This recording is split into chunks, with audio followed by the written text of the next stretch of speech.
ശരിയാ, 150 രൂപയുടെ സാധനം ഞാൻ 100 രൂപയ്ക്ക് വാങ്ങിച്ചു. 100 രൂപയുടെ സാധനം ഞാൻ 150 രൂപയ്ക്ക് വാങ്ങിച്ചു.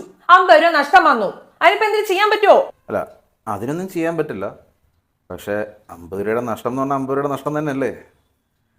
ആ 50 രൂപ ഉണ്ടെങ്കിൽ എന്തൊക്കെ മേടിക്കായിരുന്നു. 50 രൂപയ്ക്ക് നിങ്ങൾ എന്ത് മേടിച്ചേനെ? പൊറോട്ടയും ചിക്കനും മേടിച്ചേനെ. 50 രൂപയ്ക്ക് പൊറോട്ടയും ചിക്കനും എവിടെ കിട്ടും? തൃപ്പൂണിത്തുറ കിട്ടും. തള്ളിക്കോ, ഇമാതിരി തള്ളു തള്ളരുത്. തള്ളു ബൈ മീ.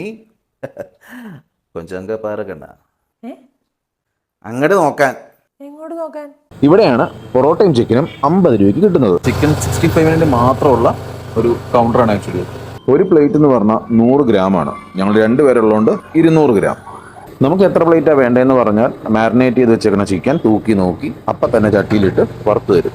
തൃപ്പൂണിത്തുറയിൽ ഈ പറഞ്ഞ 50 രൂപയ്ക്ക് ചിക്കൻ 65 എവിടെയും കിട്ടില്ല, വിത്ത് 1 പൊറോട്ട.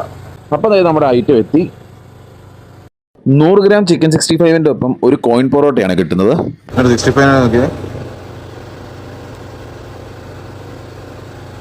അങ്ങനെയുണ്ട്. ഇഷ്ടോ? കൂടുതലും പാഴ്സലാണ് ഇവിടുന്ന് പോകുന്നത്. 2-3 കസേര ഇട്ടിട്ടുണ്ട്, അവിടെ ഇരുന്ന് വേണമെങ്കിൽ കഴിക്കാം. കിങ്സ് ഫ്രഷ് ചിക്കൻ 65ൻ്റെ ലൊക്കേഷൻ വരുന്നത് തൃപ്പൂണിത്തുറ ബസ് സ്റ്റാൻഡിനോട് ചേർന്നാണ്, മാർജിൻ ഫ്രീയിലേക്ക് പോകുന്ന വഴി. 50 രൂപയുടെ വില മനസ്സിലായോ? പിന്നെ ഉറപ്പായിട്ടും മനസ്സിലായി. 50 രൂപയ്ക്ക് ഇത്രയും കിട്ടുമെന്ന് ഞാൻ വിചാരിച്ചു. 65 അയച്ചപ്പോൾ മനസ്സിലായല്ലോ അല്ലേ? മനസ്സിലായി. ഇനി 50 രൂപ കളഞ്ഞിട്ടുണ്ടോ?